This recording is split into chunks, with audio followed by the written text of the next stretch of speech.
धन्यवाद माननीय अध्यक्ष महोदय, आपने मुझे इस सदन में अपना पक्ष रखने का यह अवसर प्रदान किया। देशस्य भविष्यं ग्रंथेषु लिख्यते न तालेषु बंध भवति, युवां चेतनाम एव राष्ट्रस्य भाग्य रेखा रच्यते। मान्यवर, स्किल इंडिया एवं डिजिटल इंडिया तो बन चुके, अब बारी है स्ट्रेस फ्री इंडिया बनाने की, और इसी का नेतृत्व कर रहे यशस्वी प्रधानमंत्री श्री नरेंद्र मोदी जी ने परीक्षा पे चर्चा एवं मन की बात जैसे कई प्रयास किए जिससे वह युवाओं की समस्या को समझ सके। मान्यवर, निराशापूर्वक कहना पड़ रहा है कि आज देश के युवाओं की दो बड़ी समस्या है, एक युवाओं में बढ़ती बेरोजगारी, दूसरी युवाओं में बढ़ता मानसिक दबाव। मान्यवर, आज इतने सारे करियर विकल्प होने के बाद भी एक युवा सही करियर नहीं चुन पा रहा।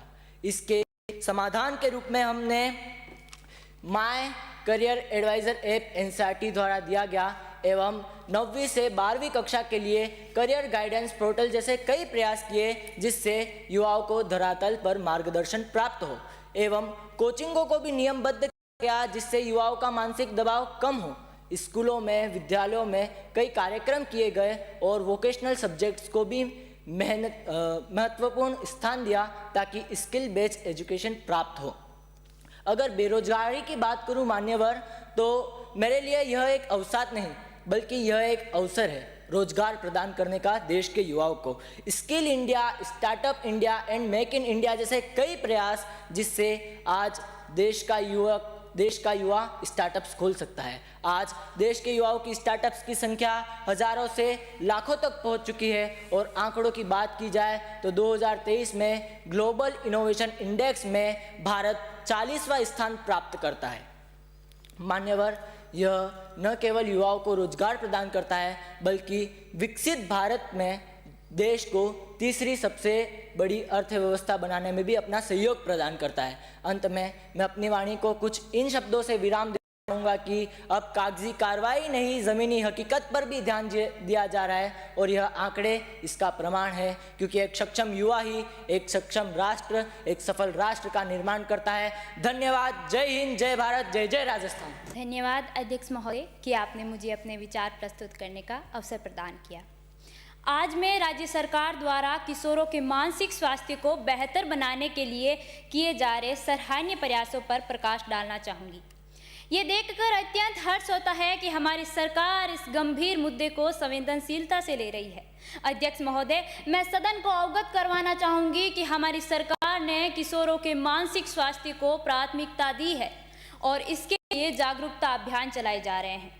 महोदय, अकेले रो ऊंट बोझा को नहीं उठावे, इन्हीं वास्ते अपनी राजस्थान सरकार पूरी तरह से युवा शक्ति रे सागे खड़ी है। सरकार ने मानसिक स्वास्थ्य को स्वास्थ्य प्रणाली से आगे बढ़ाकर शिक्षा, कौशल व सुरक्षा नीति का हिस्सा बनाया है।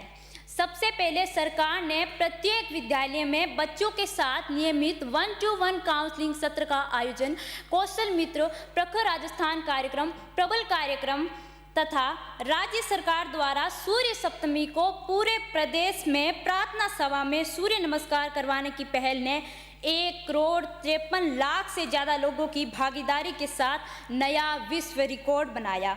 सूर्य नमस्कार न केवल शारीरिक व्यायाम है अपितु तनाव को घटाकर विचारों और आवेगों के मध्य संतुलन बनाकर निर्णय व नियंत्रण क्षमता मजबूत करता है। निश्चित ही सरकार का ये प्रयास युवाओं के प्रति संवेदनशीलता का प्रमाण है तथा सरकार युवाओं के मानसिक स्वास्थ्य व सुरक्षा को ध्यान में रखते हुए आत्मरक्षा प्रशिक्षण कार्यक्रम, संपर्क कार्यक्रम जैसे कई कार्यक्रमों का आयोजन किया जा रहा है।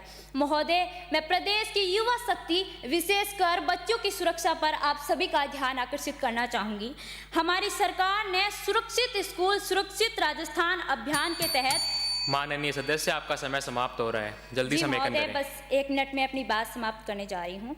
सरकारी स्कूलों में गुड टच बेड टच जागरूकता कार्यक्रम चलाया है। ये अभियान बच्चों को अधिक जागरूक, सुरक्षित और सशक्त बना रहा है।